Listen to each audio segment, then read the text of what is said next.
Bonjour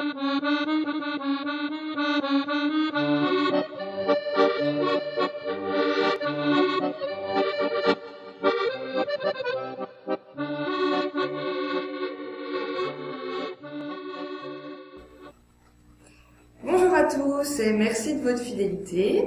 Je vous rappelle qu'il ne faut pas hésiter à poser vos questions et laisser vos commentaires sous les vidéos sur Facebook et vos likes sont également les bienvenus.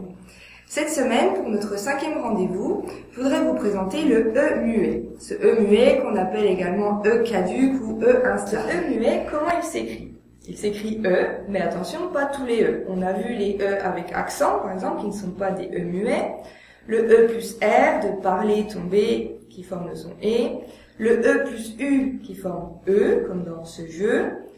Ou encore, on verra la semaine prochaine, E plus N, qui forme AN, la voyelle nasale.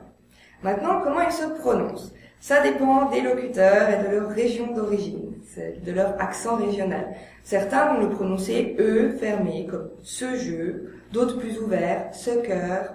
En général, il est ni trop ouvert ni trop fermé et la langue est en position centrale. C'est le E de le, de, ce, te ou encore de lorsqu'on réfléchit en français. La particularité de ce muet, c'est qu'il est parfois muet, c'est-à-dire qu'on ne le prononce pas toujours. En fin de mot, il est souvent pas prononcé. Par exemple, il chante, pas il chante, un arbre, une bonne note, ou encore quand il est suivi d'une voyelle, votre ami, et non pas votre ami, ou encore faire une pause, faire une pause. On fait ici un enchaînement et on laisse tomber le E muet. Attention, car dans les chansons ou dans la poésie, il y a beaucoup de E muets qui sont prononcés. C'est une question de rythmique. On compte les syllabes et on a besoin de ces E pour le rythme et l'harmonie de la chanson. Donc je ne vais pas prendre la guitare, mais quelques exemples. La chanson Douce France ou encore Frère Jacques. Là, on a bien les E caducs qui sont prononcés.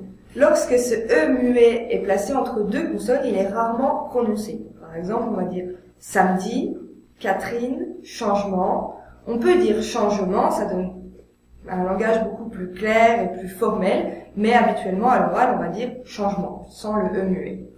Attention, il y a une règle des 3 consonnes. S'il y a 2 consonnes avant le E muet et une après, on doit prononcer ce E, parce que c'est trop difficile pour un locuteur français de prononcer 3 consonnes d'affilée.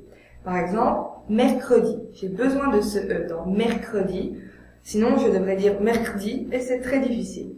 Pareil avec probablement ou mettre sur la table également. Voilà, la règle des 3 consonnes. Donc, je peux dire la petite chaise. Là, j'ai le droit de faire l'élision puisqu'il est entre 2 consonnes, mais je dois dire cette petite chaise puisque là, il y a 3 consonnes. Cette petite chaise, c'est trop difficile. Je dis cette petite chaise. La fenêtre, une fenêtre.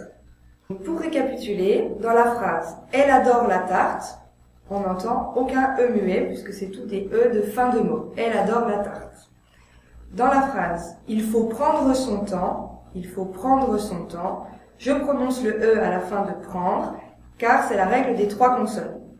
Et enfin, dans « Il est debout devant la fenêtre », là je fais tomber tous les E muets. J'aurais pu dire « Il est debout devant la fenêtre », c'est plus formel et plus clair, mais à l'oral, on dit en général « il est debout devant la fenêtre ». Voilà, je vous dis à demain dans le train, ou plutôt à demain dans le train.